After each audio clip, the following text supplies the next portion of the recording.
ಸಿಂಹ ರಾಶಿ. ಗುರು ಸಂಚಾರ 2025 ಜಾತಕ ಪರಿಣಾಮ ಮತ್ತು ಪರಿಹಾರಗಳು. ಗುರುವನ್ನು ಬೃಹಸ್ಪತಿ ಅಥವಾ ದೇವಗುರು ಎಂದು ಕರೆಯಲಾಗುತ್ತದೆ. ಈ ಲೇಖನದಲ್ಲಿ ನಾವು ಗುರು ಸಂಚಾರ 2025 ಮತ್ತು ಅದು ನಮ್ಮ ಮೇಲೆ ಬೀರುವ ಪರಿಣಾಮಗಳನ್ನು ವಿಸ್ತೃತವಾಗಿ ತಿಳಿದುಕೊಳ್ಳೋಣ. ವೈದಿಕ ಜ್ಯೋತಿಷ್ಯದಲ್ಲಿ ಇದನ್ನು ಅತ್ಯಂತ ಅನುಕೂಲಕರ ಗ್ರಹವೆಂದು ಪರಿಗಣಿಸಲಾಗಿದೆ. ಗುರುವು ದೃಷ್ಟಿ ಹಾಯಿಸುವ ತನ್ನ 5ನೇ, 7ನೇ ಮತ್ತು 9ನೇ ಮನೆಯಲ್ಲಿ ಅಮೃತದಂತಹ ಫಲಿತಾಂಶಗಳು ಬರುತ್ತವೆ. ಗುರುವು ಕಳೆದ ವರ್ಷದಿಂದ ಶುಕ್ರನಿಂದ ನಿಯಂತ್ರಿಸಲ್ಪಡುವ ವೃಷಭ ರಾಶಿಯಲ್ಲಿ ಸಂಕ್ರಮಣವಾಗುತ್ತಿದೆ ಮತ್ತು ಮೇ 15, 2025 ರಂದು 2:15 ಅದು ವೃಷಭ ರಾಶಿಯಿಂದ ನಿರ್ಗಮಿಸುತ್ತದೆ ಮತ್ತು ಬುಧದ ಆಳ್ವಿಕೆಯಲ್ಲಿರುವ ಮಿಥುನವನ್ನು ಪ್ರವೇಶಿಸುತ್ತದೆ. ಈ ಸಮಯದಲ್ಲಿ ಗುರುವು ಮಿಥುನ ರಾಶಿಯಲ್ಲಿ ಸಂಚರಿಸುವಾಗ ಅದು ಜೂನ್ 9, 2025 ರಂದು ಸಂಜೆ 4:12 ತನ್ನ ಅಸ್ತಂಗತ ಸ್ಥಿತಿಯನ್ನು ಪ್ರವೇಶಿಸುತ್ತದೆ. ಇದನ್ನು ಗುರು ನಕ್ಷತ್ರ ಅಸ್ತಂಗತ ಎಂದು ಕರೆಯಲಾಗುತ್ತದೆ ಮತ್ತು ಇದು ಜುಲೈ 9, 2025 ರಂದು ರಾತ್ರಿ 10:50 ಉದಯಿಸುತ್ತದೆ. ಇದನ್ನು ತಾರಾ ಉದಯ ಎಂದು ಕರೆಯಲಾಗುತ್ತದೆ.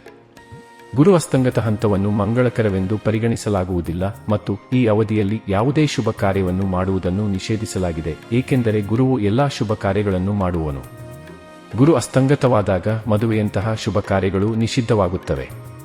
ಬನ್ನಿ ಈಗ ಗುರು ಬದಲಾವಣೆಯಿಂದ ಸಿಂಹ ರಾಶಿಯ ಫಲ ಹೇಗಿದೆ ಎಂದು ತಿಳಿಯೋಣ. ಸಿಂಹ ರಾಶಿಯಡಿಯಲ್ಲಿ ಜನಿಸಿದ ವ್ಯಕ್ತಿಗಳಿಗೆ ಗುರುವು 5ನೇ ಮತ್ತು 8ನೇ ಮನೆಗಳನ್ನು ಆಳುತ್ತಾನೆ. ಗುರು ಸಂಚಾರ 2025 ಪ್ರಕಾರ ಗುರುವು ನಿಮ್ಮ ರಾಶಿಚಕ್ರದ 11ನೇ ಮನೆಗೆ ಪ್ರವೇಶಿಸುತ್ತಾನೆ.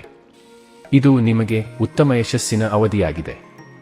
ಹಣಕಾಸಿನ ತೊಂದರೆಗಳು ಕಡಿಮೆಯಾಗಲು ಪ್ರಾರಂಭವಾಗುತ್ತದೆ ಮತ್ತು ಹಣವನ್ನು ಗಳಿಸುವ ಮಾರ್ಗವು ಸುಲಭವಾಗುತ್ತದೆ. ನೀವು ಉತ್ತಮ ಸಂಬಳವನ್ನು ಪಡೆಯಲು ಪ್ರಾರಂಭಿಸುತ್ತೀರಿ. ಹಣದ ಸಮಸ್ಯೆಗಳು ದೂರವಾಗುತ್ತವೆ. ಗುರುವು ನಿಮ್ಮ 3ನೇ, 5ನೇ ಮತ್ತು 7ನೇ ಮನೆಗಳ ಮೇಲೆ ತನ್ನ ಒಂದು ಅಂಶವನ್ನು ಇರಿಸುತ್ತದೆ.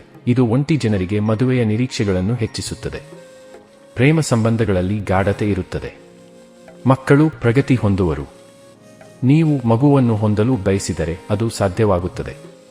ನೀವು ಅಧ್ಯಯನದಲ್ಲಿ ಉತ್ತಮ ಸಾಧನೆಯನ್ನು ಸಾಧಿಸುವಿರಿ.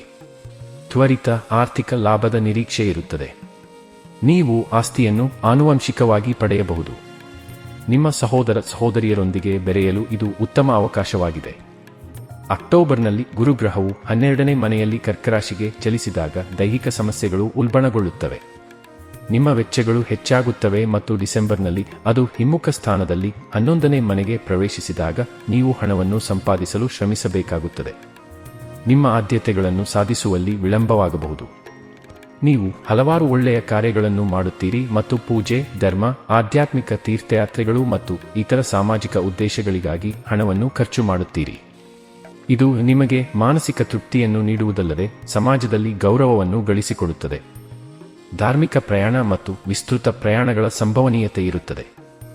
ನೀವು ನಿಮ್ಮ ಕಷ್ಟಪಟ್ಟು ಪ್ರಯತ್ನಿಸಿದರೆ ಯಶಸ್ವಿಯಾಗುತ್ತೀರಿ ಮತ್ತು ವಿದೇಶಕ್ಕೆ ಪ್ರಯಾಣಿಸಲು ಸಾಧ್ಯವಾಗುತ್ತದೆ. ಪರಿಹಾರ: ಗುರುವಾರದಂದು ನಿಮ್ಮ ಹಣೆಗೆ ಅರಿಶಿನ ಅಥವಾ ಕುಂಕುಮ ತಿಲಕವನ್ನು ಹಚ್ಚಿಕೊಳ್ಳಿ.